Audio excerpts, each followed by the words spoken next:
To of the media, those of you following us on live stream here in St. Lucia and in the diaspora, welcome to the United Workers' Party press briefing. And for our press briefing this morning, we have with us our Deputy Political Leader, Mr. Guy Joseph, and our political leader and leader of the opposition, the Honorable Alan Chasney. But before I introduce the first presenter, let me just take this opportunity to wish all men in St. Lucia and in the diaspora, and indeed around the world, a happy International Men's Day. And I noticed that the theme has something to do with health, as proposed by the Ministry of Health. But we know that we have a lot to do where health is concerned, especially when it comes to men's health. And of course, in St. Lucia today, among endangered species are our young men, because we hear almost on a weekly basis the demise of young men in St. Lucia as a result of violent crime. Only yesterday, we heard of 2 young men being shot in the heart of the city at 2:30, that is high day, in Castries, at a time when just about students may be coming from school, people are going about their daily chores in Castries. We had the shooting of 2 young men, one of whom perished. Of course, we don't expect to hear anything from the Minister of National Security as usual. We don't expect to hear anything from the Minister of Crime Prevention as usual. We will not hear from the Minister of Justice or the Attorney General. We will simply not hear anything from our government, because they are not concerned. I heard, to his credit, our Prime Minister speak on the issue of accidents, road accidents, and of course I too share the view that we are having too many fatalities on the road, and we call on drivers in St. Lucia to pay heed. But I think it is comfortable for the Prime Minister to speak on this issue, but what he is directly responsible for, and what is of a greater urgency and a bigger crisis in St. Lucia, the homicide rate that we are experiencing, is not a subject, not an issue. I want to remind St. Lucians that in the last 3 years, we have seen the demise of about 300 St. Lucians, predominantly young men. Let me repeat this. In the last 3 years, about 300 St. Lucians were murdered in St. Lucia. And to date, we have a government who is clueless as to what to do.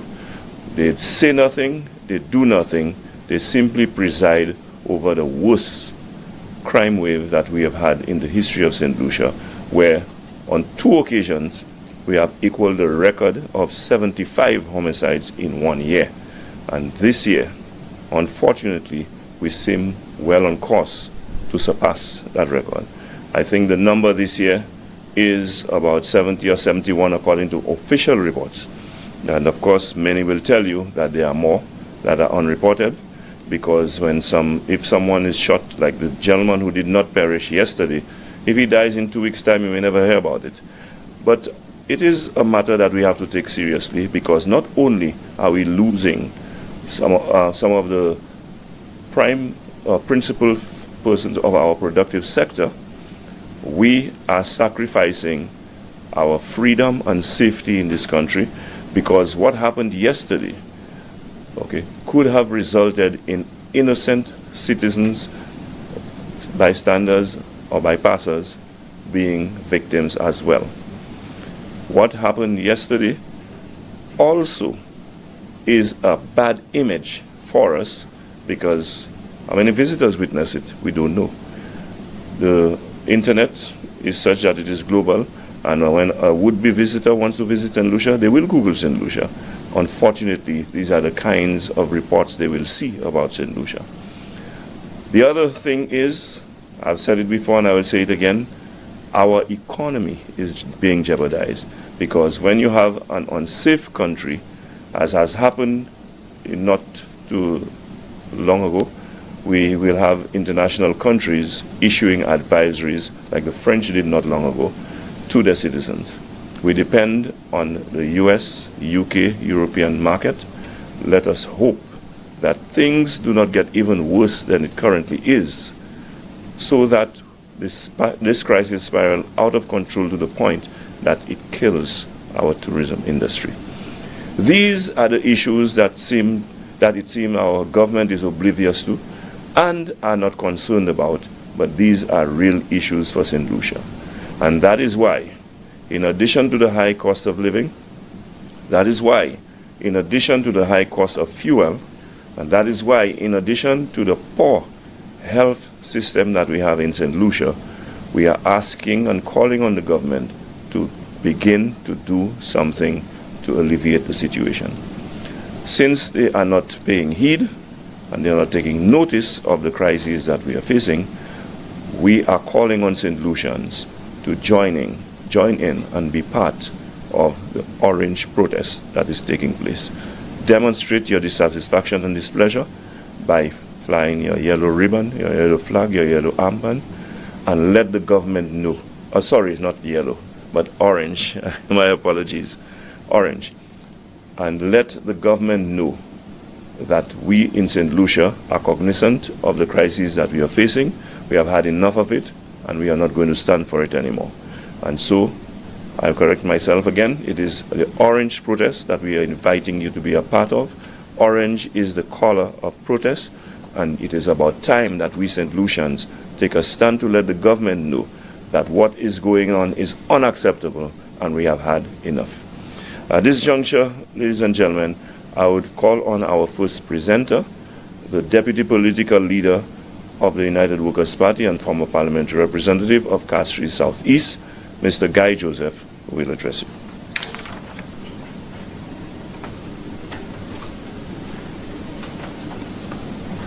Thank you very much, Mr. Montoot, and a pleasant good morning to everyone from the media and those following us on this live feed today.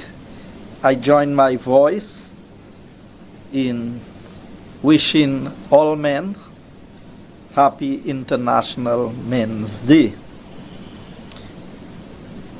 Today, as we reflect on what is making the rounds in the media, we would recognize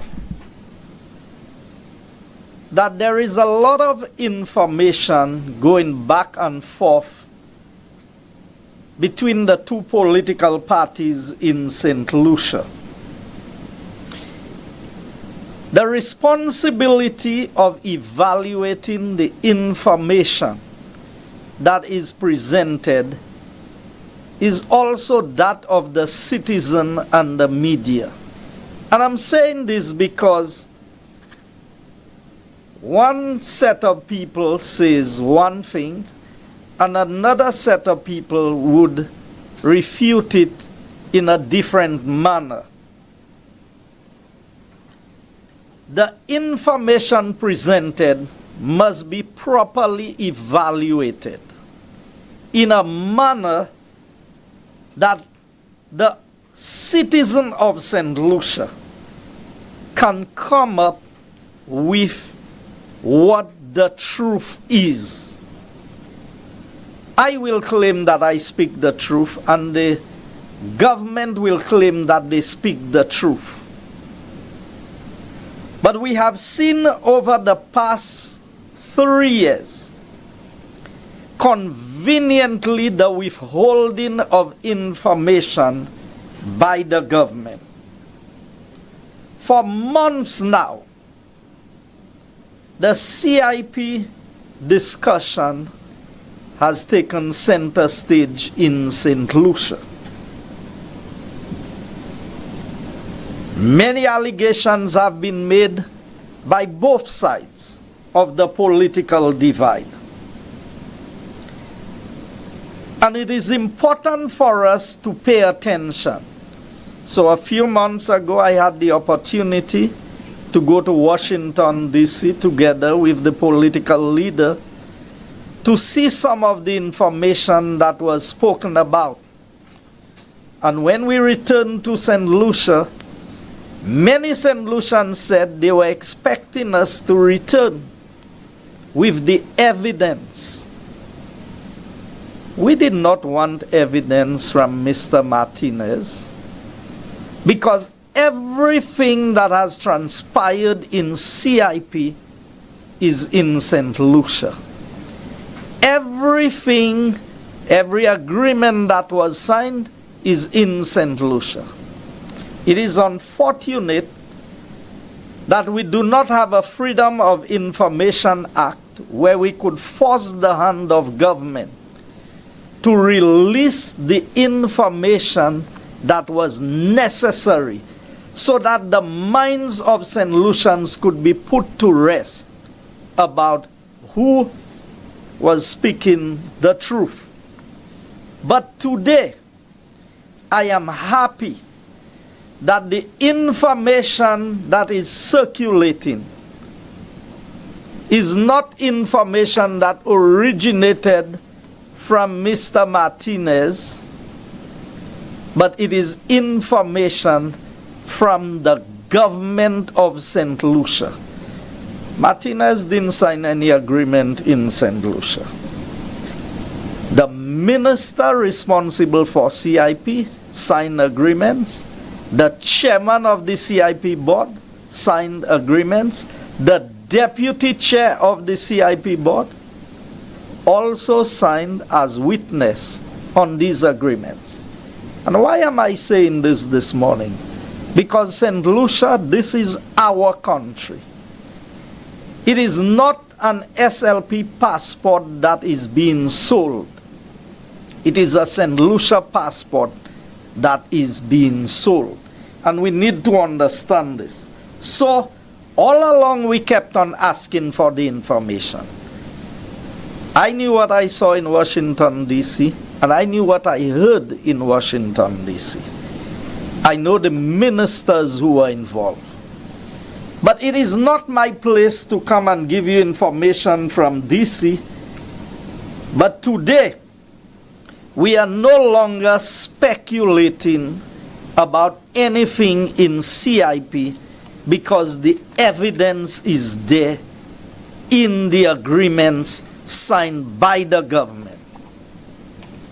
And quite surprisingly, I must say, the last interview I heard from the minister responsible for CIP, he did not deny that these were the actual documents. In fact, what he said was that the UWP has now leaked the documents. Well, I wonder how UWP got the documents to leak them. Because I remember when we signed the agreement with Theo Akim and DSH, Mr. Theo Akim said to me something that came across as a joke, but it touched me. When he said, the only thing I am guaranteed in St. Lucia today is if I sign an agreement at 4 o'clock, by 4:05, it would be leaked. This agreement was signed 2022. It's only now making the rounds. But as we say, better late than never. And so the minister responsible for CIP was boxed into a corner where he could no longer deny. On several occasions, he only gave us the approved number of CIPs. He never gave us the actual number that was granted. I'm not here to speak in detail about CIP, but I thought that it was very important that we no longer speculate on these issues, but we give St. Lucia information that is backed by the evidence of what this government is doing. And so, I will deal a bit with the situation with Bmax. And why am I going to touch on Bmax? It's because we are concerned about St. Lucia's link to a criminal organization. The government told us that the principals of Bmax, who was in conflict with the law, had been or had sold his shares. As we speak today, who are the shares sold to and who are the new owners of Bmax? We don't know.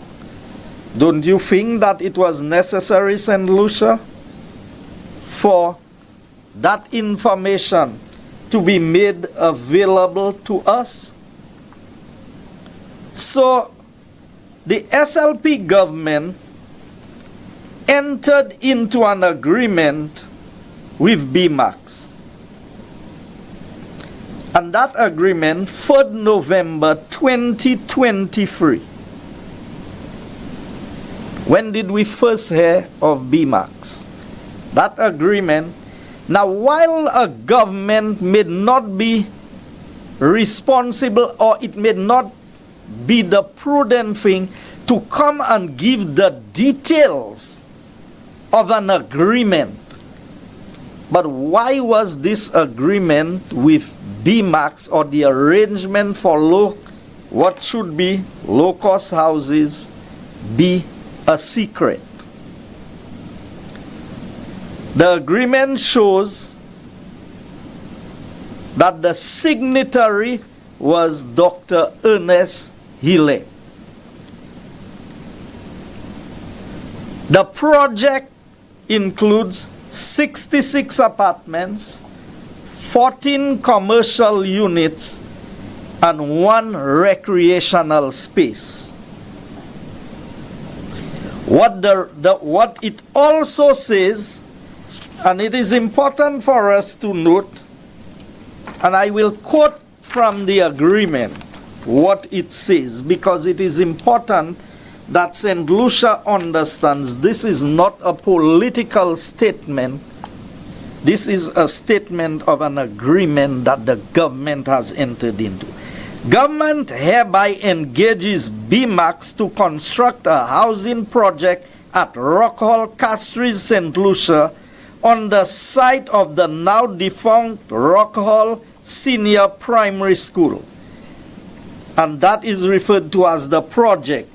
And in so doing, Bmax agrees that it will construct 66 apartments, 14 commercial units, and 1 recreational space, finalize the designs, finance and build the project. And for the funding, here is what it says. Whereas Bmax has secured the requisite financing of 23 million United States dollars for the construction cost, and 2,250,000 United States dollars for the construction management cost to complete the project. So in all, we have 23 and 225,250,000 as the cost of the project. Now, how can we have the costing of the project without the sizes of the units? Why didn't the agreement say that each apartment is going to be X number of square foot, so we could calculate the price per square foot of the units and know if we are getting value for money? It goes on further to say, Bmax shall be, and that is on the funding, section 3, letter C. Bmax shall be reimbursed through the receipt of qualifying investments of 628 applicants to the enterprise option, National Infrastructure Improvement, Bmax shall be reimbursed the sum of 100,000 United States dollars for single applicants and 150,000 United States dollars for a family, each qualifying investment sold. So the project cost is 25.2 million. Yet still they have been granted the license to sell 628 passports. And if you do a rough calculation of the 628 passports, if you say half of it is at 100,000, or let's say, yes, 300 is at 100,000, and the other 328 is at 150. It's sold for a family. So you're talking about 30 million and 49 million US respectively. A total of $79 million. Now I want any right-thinking St. Lucian to tell me why the government of St. Lucia would give Bmax $79 million to build a project of $25 million for us. That is a profit margin of 200%. They are making in excess of $54 million of profit. And I am sure the pricing of the housing already has a profit on it. So St. Lucia, here's what the agreement says again on page 3. Construction timing. And remember I read that Bmax already had raised the money. That is what the report says. Whereas Bmax has secured the requisite financing. That is when the agreement was signed back on 3rd November 2023. The agreement says Bmax had the financing. Here's what Bmax should have done. Under section 4A, phase 1 commencing February 1st, 2024. Phase 2 commencing July 1st, 2024. Phase 3 commencing November 1st, 2024. Estimated project completion cost estimated completion of project June 1st, 2025. I challenge the media to take a drive up to the site of the old Rock Hall School and tell me what you see there. I have a video that I received just yesterday on the site. And there is nothing other than a mini excavator having done a bit of clearing. The question that the minister needs to answer to St. Lucia, how many of these 628 passports have been sold by Bmax? And yet still we have no project. Now St. Lucia, there's a lot more to be said about this. But when you get a contractor and in the list of assets that is owned by Bmax, can you believe they have 2 road surface reclaimers? You know what a road surface reclaimer is as an asset of the company? A road surface reclaimer is these things you use to just remove the asphalt on the road. So if Bmax is such a reputable international construction company, it's like saying the company has two loaders because a loader is more expensive than a reclaimer. It's like saying the company has two trucks. Now there are other things they said the company has, you know. But when you can put down in the agreement that these are the assets of the company, it really means that you are trying to build a portfolio and a profile for a company that they don't really have. Because that is absolutely not necessary. So, we are no longer speculating. It is evident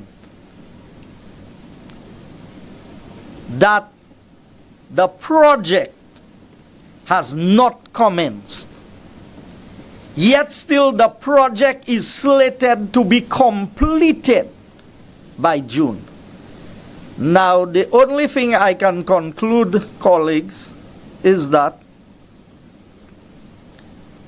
if they build the houses like the ones they built in Dennery, they said that was not for people, but for the poorest of the poor. And if they build the commercial units like what the minister built next to the Bido Park in Castries, then this project can commence now and finish by June. But there is no way. How can a $25.2 million project be completed in June of next year when it has not commenced today?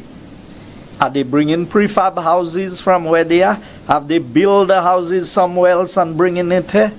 So I believe the government needs to come and explain. And I believe the Prime Minister, you would recall the Prime Minister said he is not mindful about who builds the houses as long as St. Lucia gets houses. Now, St. Lucia, we have a responsibility to be mindful about who is given permission to do things in our country. The next time I will address you, I will address the issues in relation to GPH. There's a lot to be said about GPH, and we are also privy to a lot of information. The agreement concerning Viewfort, the agreement concerning other ports in St. Lucia, the returns that St. Lucia will make on the GPH deal, which is the worst agreement I have ever seen in my life. But Bmax, there are sufficient local contractors who can build these houses for St. Lucia at less than 1/3 of the price that Bmax is given. That, I'm not talking about the 75 million, I'm talking about the 25 million. And they have another 54 million on top of it. St. Lucia, I am not here to tell you who made the deal behind the back doors or under the table. But there is no way anyone can convince me in St. Lucia that our government is so daft and so stupid. And I heard the minister in trying to explain, equating the houses at Rock Hall to the concessions given to a hotel. I believe that this is the highest level of insult to the intelligence of St. Lucians. When you build a hotel employs hundreds of people. A lot of foreign exchange is earned as a result of the hotel.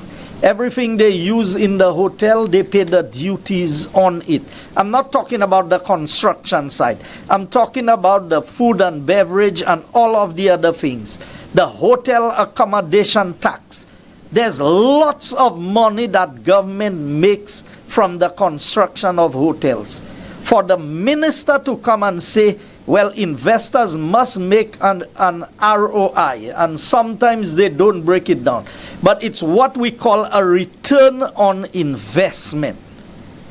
You come in and build a few houses in St. Lucia, and your return on investment is supposed to be 200%.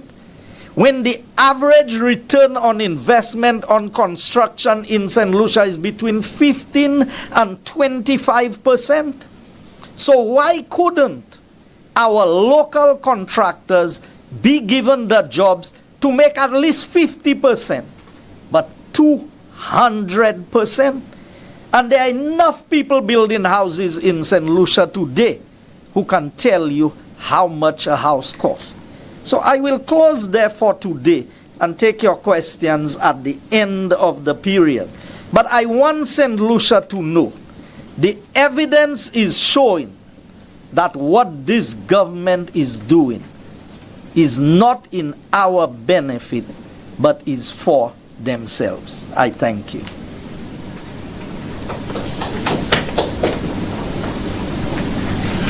Thank you very much, Mr. Joseph. Ladies and gentlemen, St. Lucia does not belong to the United Workers' Party. St. Lucia belongs to us, meaning the St. Lucia Labour Party. The words of our Prime Minister, Philip J. Pierre. Let me say this. We St. Lucians must let it be known, beyond any doubt, that St. Lucia belongs to us, St. Lucians, all of us. And we see the behavior of the government where they believe that they can choose and decide which St. Lucians are entitled to enjoy the benefits of St. Lucia. In the process, the majority of us St. Lucians are at the receiving end of government injustices. The CIP program is just another example of where St. Lucians are being abused and deprived of what is rightfully theirs. This, ladies and gentlemen, is a wrong that must be made right. This is another matter on which we St. Lucians must protest. And I invite you to participate in the Orange March, because when you hear of the amount of money that is being raised from the number of passports that are issued to the company Bmax that is supposed to undertake the housing projects, we know that there's so much more that can be at our disposal. There's so much more that we can benefit from the sale of our passport. Our passports meaning St. Lucian's passport. Every St. Lucian is entitled to enjoy the privileges and benefits that can be derived from this. Ladies and gentlemen, we have heard the SLP, the secrets, the lies, and the propaganda being propagated on a daily basis. What you heard from Mr. Guy Joseph is another example of one of the chief culprits, Minister of CIP, Ernest Healy, doing what they do best, deceiving, misleading, and blatantly lying to St. Lucians. But the truth must come to light. Nothing will stay in the dark forever. And so we see the unraveling of the truth pertaining to the CIP. And ladies and gentlemen, to bring you more details on those developments, I will now call on the political leader of the United Workers' Party, the leader of the opposition and parliamentary representative for Mico South, the Honorable Alan Chasney, who will make a presentation to you.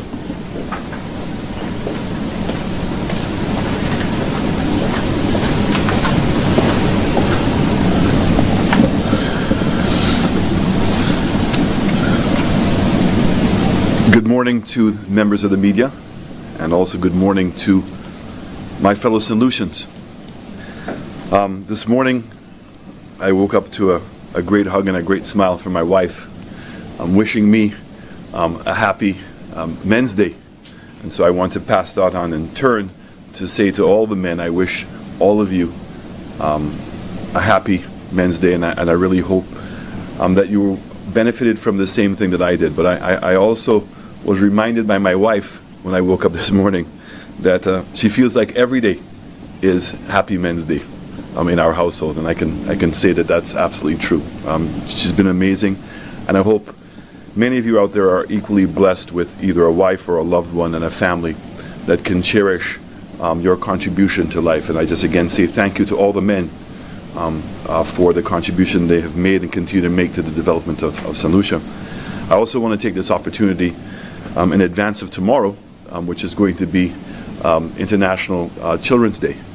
And again, it's a very important day. And I think that it's right that we take some days out of the year to stop for a moment and pause for a moment and really think about the contribution that they make. But also, I think it should be reminding us of the responsibility that we have as parents, as family members, as neighbors, to the development of our children. Our children really are our future of this country. And our future of our country is really something that we ought to be more cognizant of. Our future is not guaranteed. There are many things that can cause our trajectory, our future, our potential to be harmed. And it's something that we have to be much more mindful of. And I think that the revelations that have come out over the last weekend with the actual contracts from CIP, as well as the revelations that we heard last night from Mr. Philip Martinez, combined with how this government is managing the state's assets, and most importantly, how this government is taking care of the future of the people of this country. You know, we hear a phrase used by the Labour Party fairly frequently called protecting the victory. And I want to say that that's wrong. The emphasis can't be about themselves. The emphasis has to be about protecting our future. We are in a current crisis in this country. We have the Medical and Dental Association gave a letter several months ago indicating that healthcare has never been worse, indicating that many of the healthcare practitioners, doctors, junior doctors, senior nurses, and administrators are on the verge of resigning if the government could not resolve the issues. The Prime Minister's solution to the problem was to immediately make $15 million available to OKEU. Now, on the surface of it, that seems like a lot of money. But we now know that at that time, OKEU had over $75 million of debt.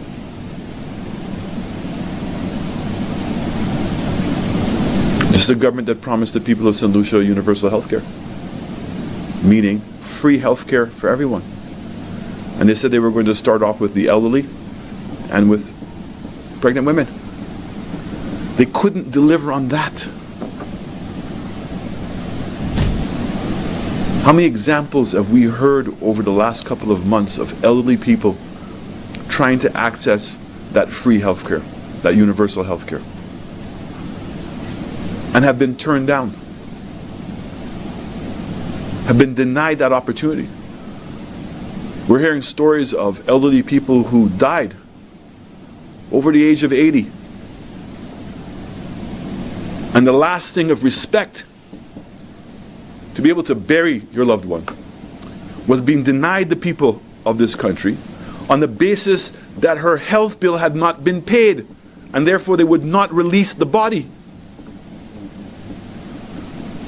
I cannot believe that we in St. Lucia each would have to experience that to know that our healthcare system is failing us. Do each one of us have to be in a crisis, rushed up to OKEU, and to be put in a chair to wait? And you're in so much pain that you don't go back home, you wait in the chair? And we hear stories of people taking 2 and 3 days to be able to find a bed. And sadly, many of them have died. Do each one of us have to experience that ourselves to know that the system is broken?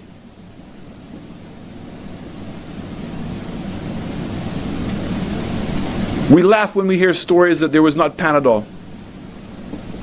We laugh when we hear stories that it was not water. Until it's our turn. We have pointed out that the failings are not just at OKEU. That here in the Castries Basin, with over 65,000 people living in this area, and not one of the healthcare centers is working properly? Not one of them?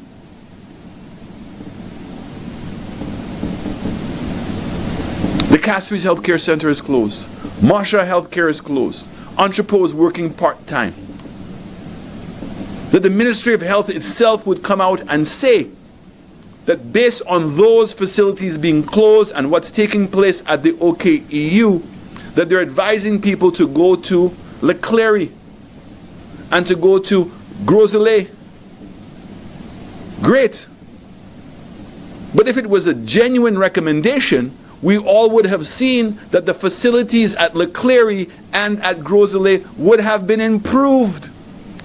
That the staff that were over at the other place would have been made available over there. That there would have been expanded facilities to accommodate now all the new people that are coming. In fact, what we saw was the opposite. And so anything that goes wrong with anybody in the 65,000 people in this in the basin, instead of being able to rush to a healthcare center, a nurse that you already know, facilities that you're familiar with, you're now being asked to go to OKEU, which is under crisis in this country.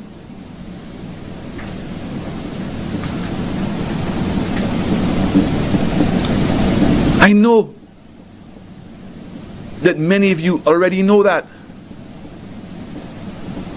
And it cannot be acceptable that we must demand more from our government.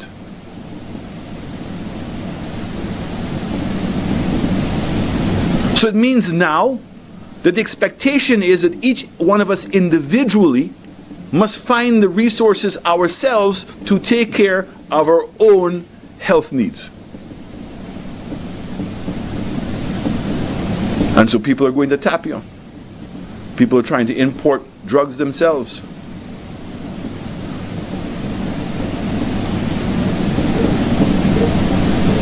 Under normal circumstances, maybe one can find some level of justification in that. I cannot, because I think that one of the government's fundamental responsibilities is to provide a proper healthcare system for St. Lucians. But let's say you can find some justification in that. And so you have a government that recognizes its own failings in healthcare, the problems it's going to create for the people of this country. And what do? Do you find resources to help them? Do you understand that their plight and the cost of living in this country? Has the government gone out of its way to accommodate people? To put more money in your pocket? So when there was cost of living increases around the world, not the government's fault. But it's what you do to soften the blow, to cushion the blow for the people in your own country, recognizing there's no health care.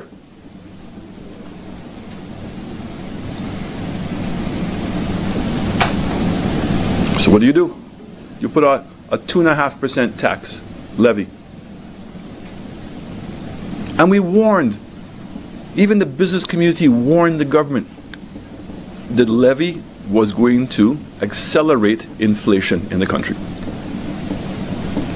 The Prime Minister promised us that when he put on the levy, it would not impact the price of food. He stood in the House, jumped up and down, waved, ranted. Let me repeat myself.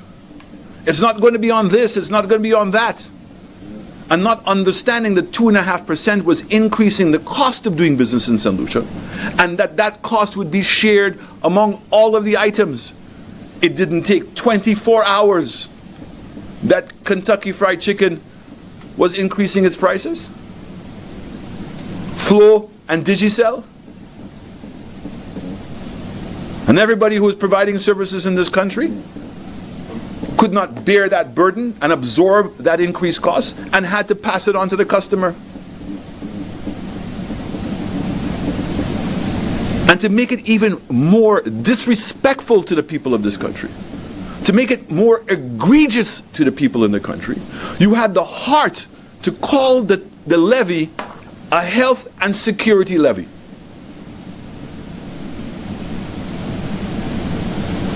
That's insulting. It's disgusting. It is unacceptable. Because we all know health has never been worse. And yesterday's incident in Derek Walcott Square is too harsh of a reminder to all of us that all is not well in this country.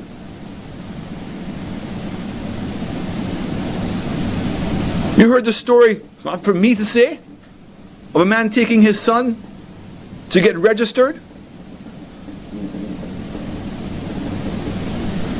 and how easily the stray bullets could have either hit him or his son.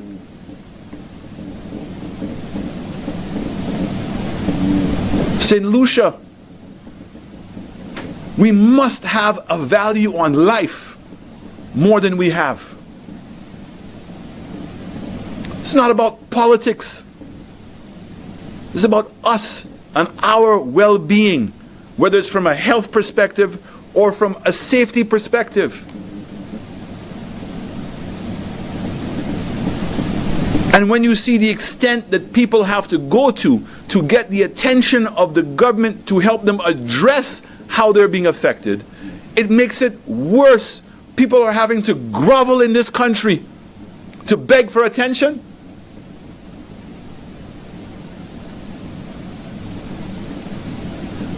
And when it's our turn, none of us are beneath ourselves to grovel.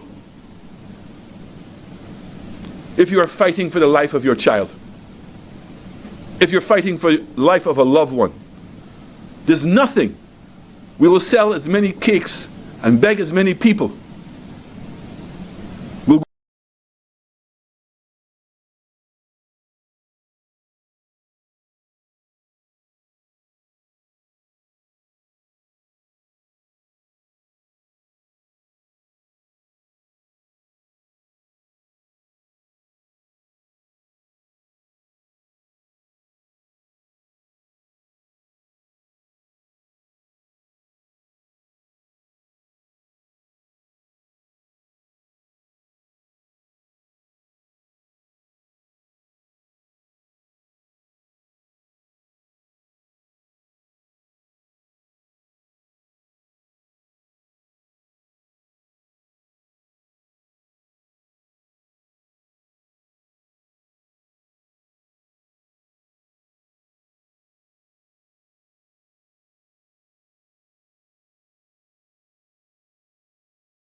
Section 2.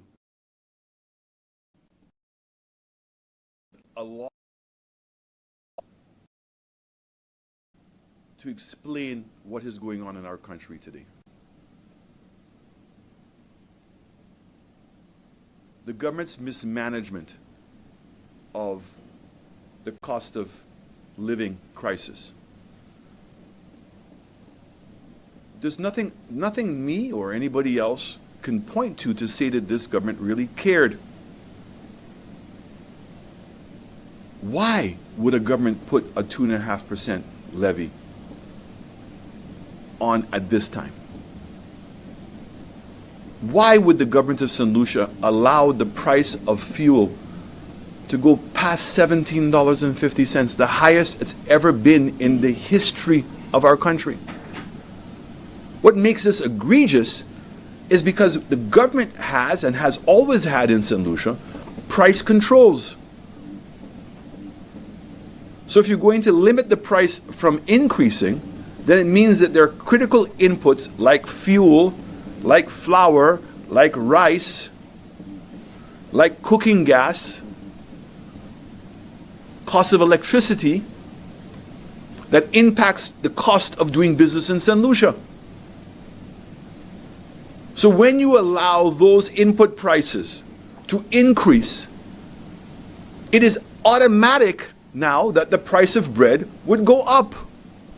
The price of bus fares would go up. Because the choice that government had was either to subsidize those things, understanding that the crisis that was taking place in the world would be temporary. Unless you think it was going to be permanent. So by allowing the price of gas to go to $17.50, and it's been at $16.50, despite the fact that the world price of a barrel of oil has been reduced and is now below $70. Why? And now that you've allowed bus fares to go up, are they ever going to come back down? Is the price of bread going to come back down?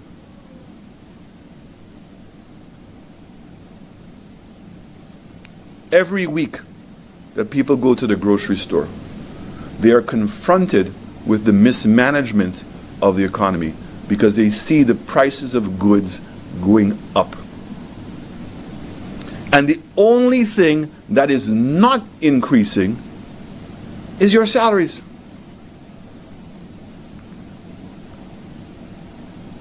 Yesterday, I was shocked to hear the Minister of Commerce admit, even though the government was told so repeatedly, that the minimum wage was going to have a serious impact on small businesses. And while we applaud and we want to see the minimum wage in this country rise even higher, it must come with programs to allow businesses to get relief somewhere else. So when you're putting taxes on small businesses, when the cost of freight is going up exponentially, and therefore with the new taxes it's increasing the cost of the goods even more, and then you have delays at the dock, and nobody cares. How long have we been hearing about this problem at the dock? No solutions? You don't see that that's adding costs to people's businesses? If you want to see the increase in wages in this country, it must come with an environment that's going to allow the businesses to grow so they can pay for those wages. So yesterday, what is her admission? Her admission is that the minimum wage is having a serious impact on the ability of small businesses to stay open. So what's their choice? Send the people home.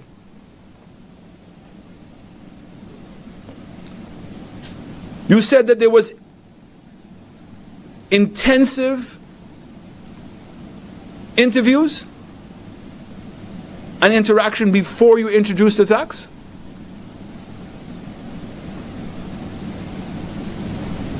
This is becoming a pattern of behavior with this government. They just say anything. In essence, they just lie.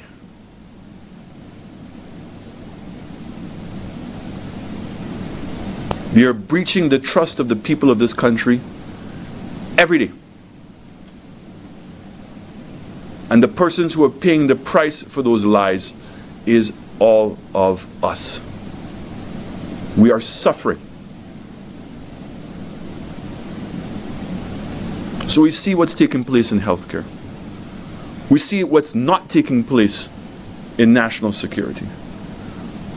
We feel the pain of the cost of living in this country.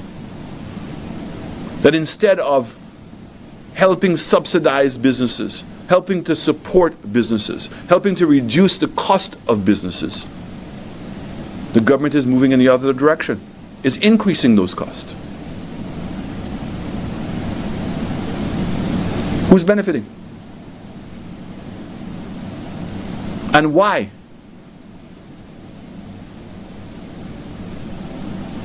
And this is what we've said repeatedly. We are not seeing any policies by the government to reduce the cost of operations or the efficiency of government. You there want to pretend that there was some kind of bubble that took place at Daher Mall? 3.5 years. Where is it? The 2 floors upstairs belong to the government of St. Lucia. That's why they're paying $4 a square foot. It's theirs.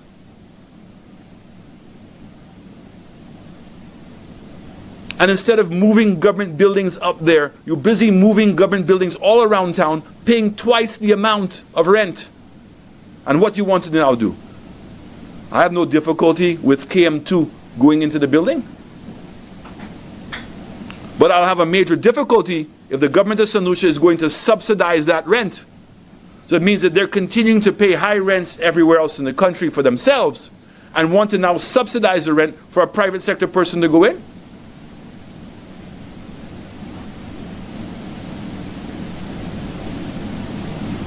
Every dollar matters.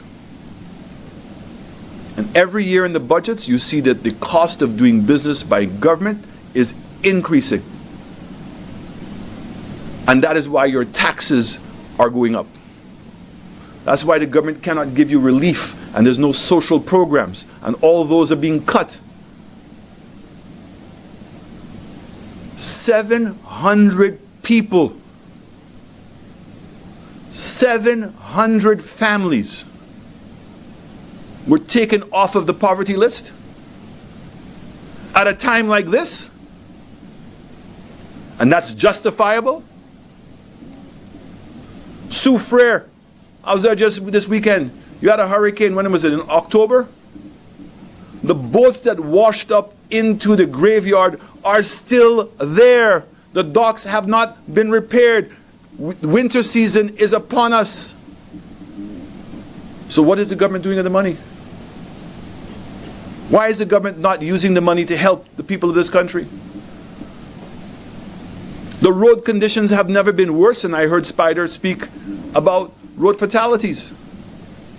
But everybody that's being interviewed has the same complaint. Yes, people are speeding. But at the same time, the road conditions are deplorable in this country and are getting worse by the day. So all this extra money that government is collecting, where is it going? So that now brings me to the heart that this weekend, if anybody was not angry before, if they took the opportunity to read the contracts, they would be revolting every day in this country. So what did the contracts tell us? On the real estate program for the hotel, did the government increase the number of files? Now we know for a fact, so there's no arguing anymore.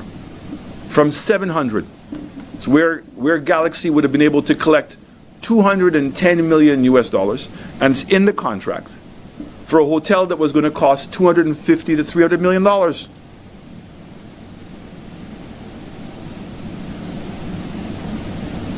And instead, give them now 1,000 files, which is $1 billion US. That's right, 5,000 files at $200,000 is $1 billion US dollars. $2.7 billion EC. For what? And ask them to expedite the sales, to produce 200 sales a month. My fellow Solutions, I want us to put that in perspective. In 5 years of United Workers' Party in government with CIP, in total we sold 850 passports in 5 years. And I'm telling you, it was a struggle to process all of those. So now you're going to go to 200 files a month for 2 years? 1,000 files? $1 billion?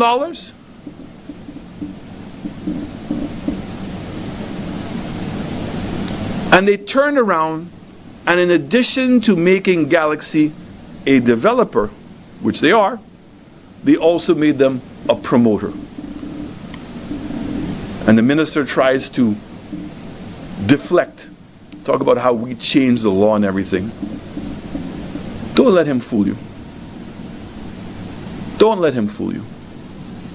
They made Galaxy a promoter so they could pay Galaxy a commission. And that as a promoter, they also get to select who the agent is. So the agents, the local law firms that are processing those applications were hand-picked by Galaxy, the promoter. Here's how your government doesn't care about you. Under the real estate program, we're supposed to, as a country, benefit from two things. We're supposed to get a hotel. And that hotel is supposed to employ solutions, and it's to create economic activity in our country. And also we get the administrative fees. Imagine what this government did. They turned around and gave Galaxy, as a promoter, a commission. And the commission is exactly the amount of the administrative fees. Let me repeat that again. The commission that they paid Galaxy is exactly the same amount that they would have had to pay for the administrative fees. So it means that the government of St. Lucia and the CIP unit will make no money on the real estate program. I wanted to know why in the contract the same emphasis on selling passports, there was also not an emphasis for them to expedite the construction of the hotel. Why?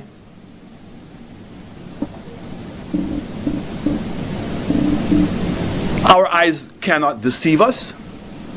There's nothing going on at Canals. The only thing that happened at Canals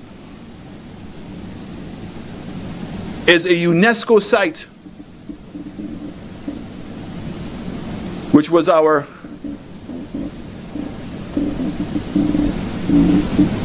what's it called again? Our mangrove has been destroyed. It's in the contract that we signed, alerting them and in planning that up to today, what I'm saying to you is fact. There is no planning approval for Galaxy. all you're interested in is selling those passports. Why? Where's the $1 billion? You then turn around, they have not completed the hotel, and you give them now another 6,000 files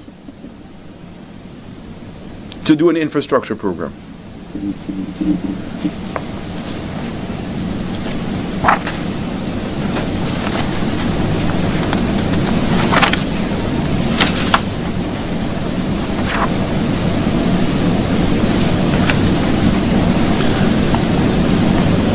And in that infrastructure program, you deliberately say to Galaxy, the money is not to go into the escrow account.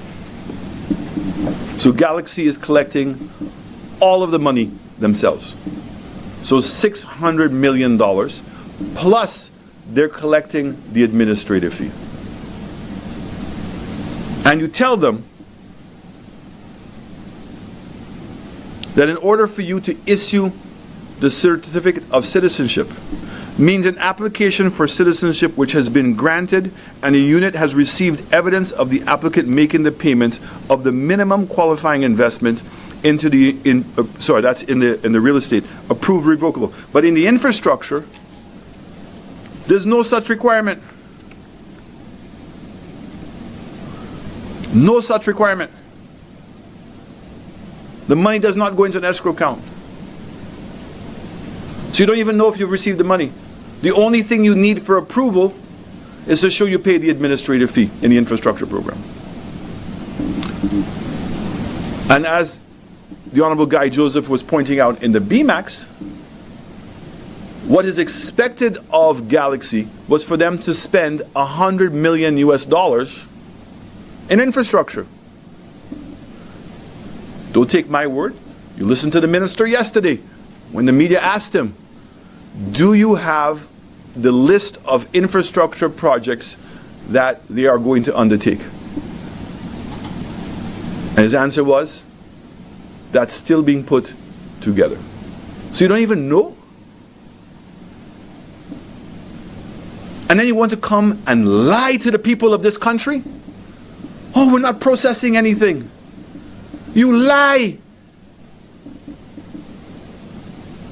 The files that were leaked from the law firm, every single one of them were infrastructure programs.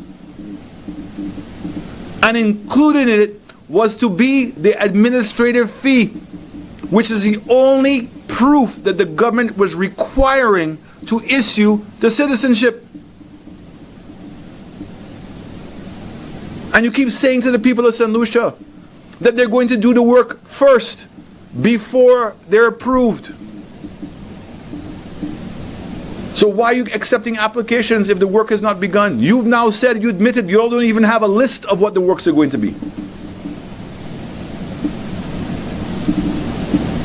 So what do? Between the Galaxy infrastructure program, $600 million, minus $100 million, $500 million US dollars. In the real estate program, the hotel is going to cost $400 million. You've given them $1 billion. $600 million US dollars is unaccounted for. We're no longer guessing. That is fact. That's in the contracts. That is irrefutable. That's $1 billion US dollars just on Galaxy alone. When you add Bmax, another $50 million. When you add GPH, another $300 million US dollars gone. I want us to put this in perspective. That we're talking that just between CIP, Galaxy, Bmax, and GPH, the amount of money that this government has given away to people, given away, our money, they're your passports. It's not anybody else's money. This is money that they were obtaining from the sale of our citizenship in our country. They could not do this anywhere else. That is your patrimony. That is our future. Our port, which was ready, operating and functional, we gave it away for nothing. Collectively, the money is 4 billion EC dollars. You know the shocking part about that is? That would be the equivalent to all of the debt of St. Lucia. If we were managing those assets properly, we would have been able to pay the debt off of St. Lucia. And that means $30 to $40 million a month that we're paying to maintain our debt could be saved. Imagine what your healthcare system should look like, or could look like. Imagine what our roads could look like. And all of a sudden now, the need to put a 2.5% tax on, instead of doing that, the government of St. Lucia would have paid $1,500 a month as they promised to the people of St. Lucia to help them buffer the increase of the cost of living in this country. That's what a caring government would do. But that's why it's necessary to manage our economy properly. That is why these things matter.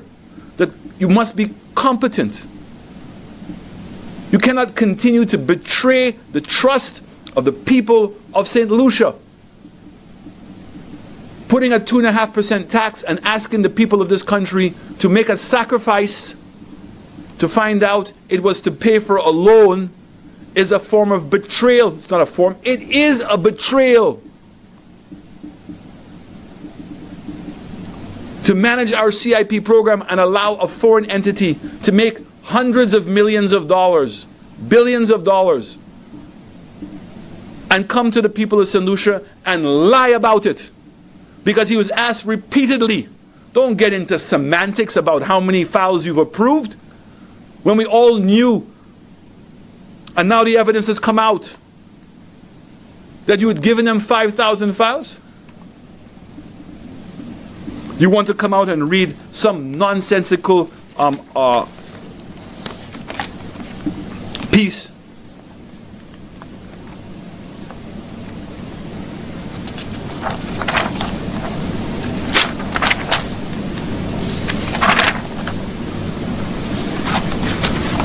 You hold up the contract that I signed?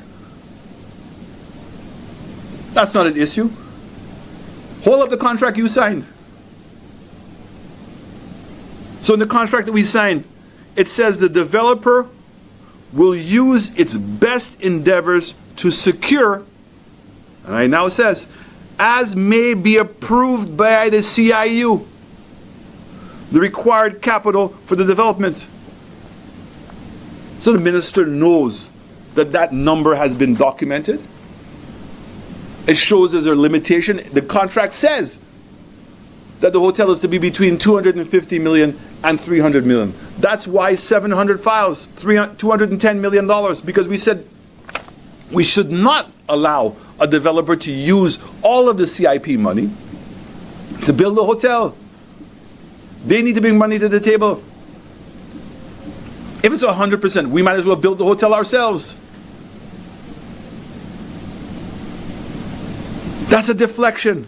And what he then quotes in this, it comes from the same paragraph where he said,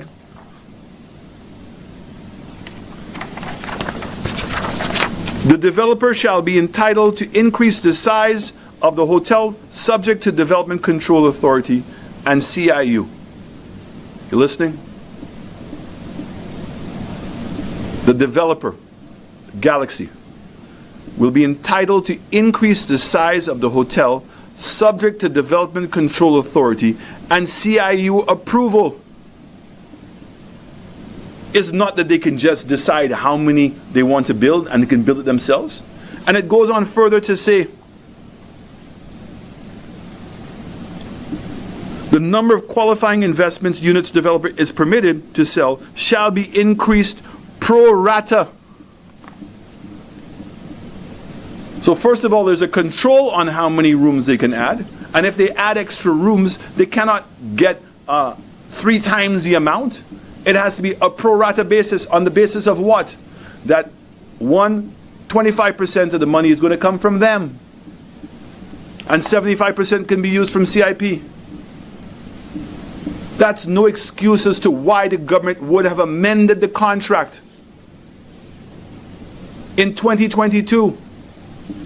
Now, I'm not going to be petty like the minister, but I can ask him a simple question.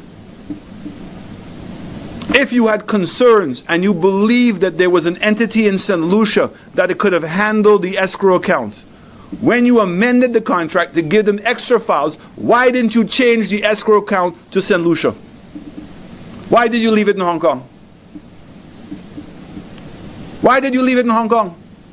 You had an opportunity when you amended the contract to make whatever changes you wanted because you were giving them more files.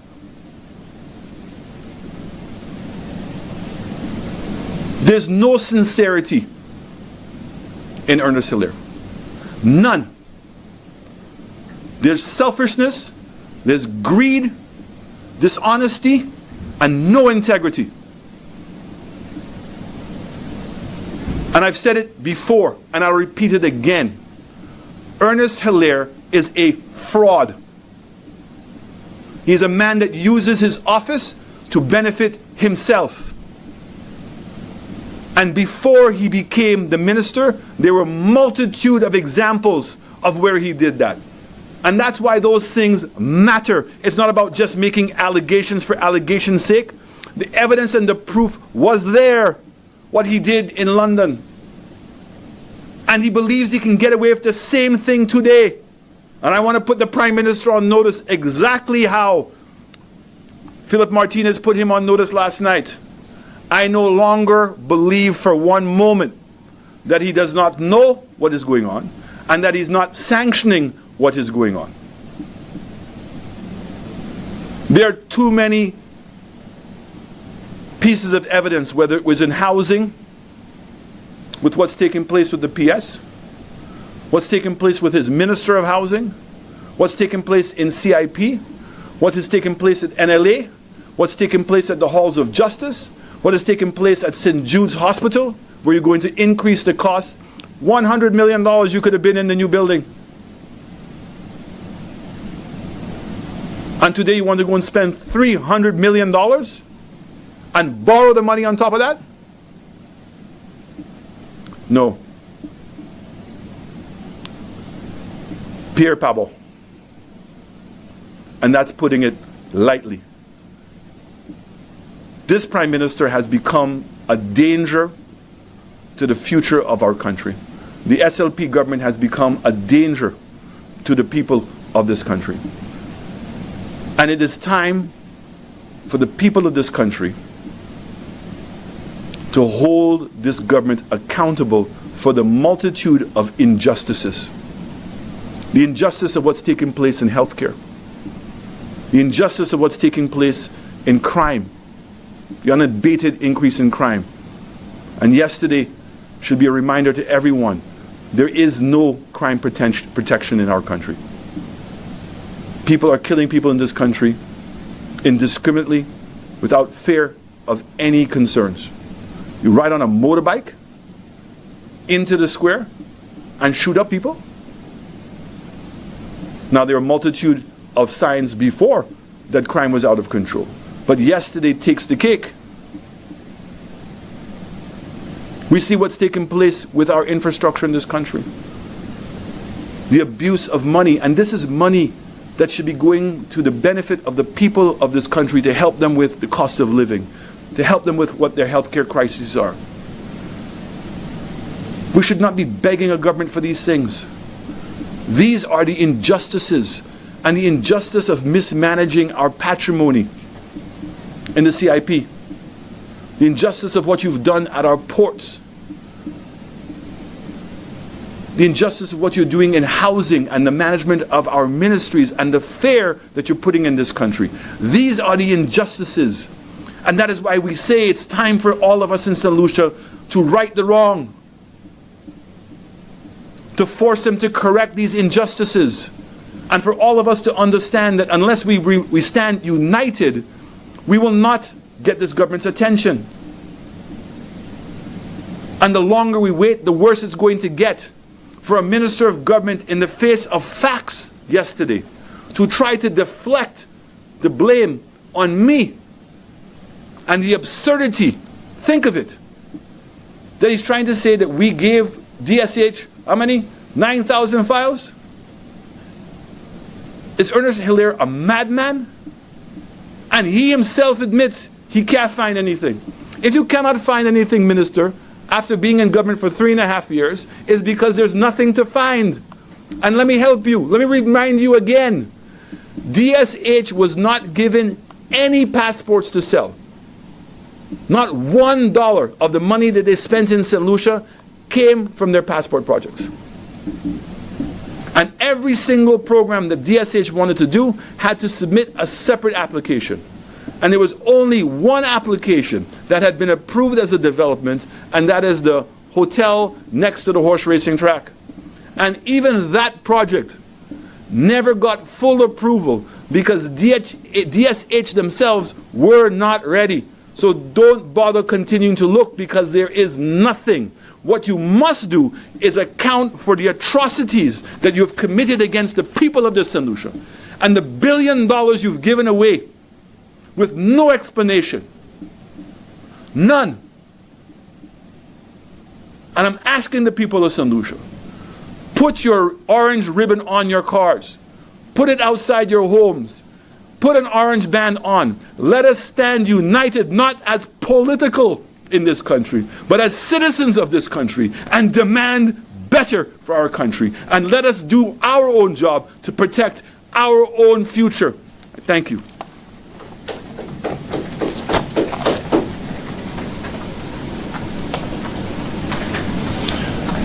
Yes, let me thank the political leader, a leader of the opposition, the Honorable Alan Chasney, for his presentation. I will take this moment now to invite questions from the media, if there are any. Or were we so thorough that you don't have any questions? All right. Yes, and in closing, let me just join the leader of the opposition in wishing in advance the children of St. Lucia, and indeed the rest of the world, Happy Children's Day, since tomorrow is International Children's Day.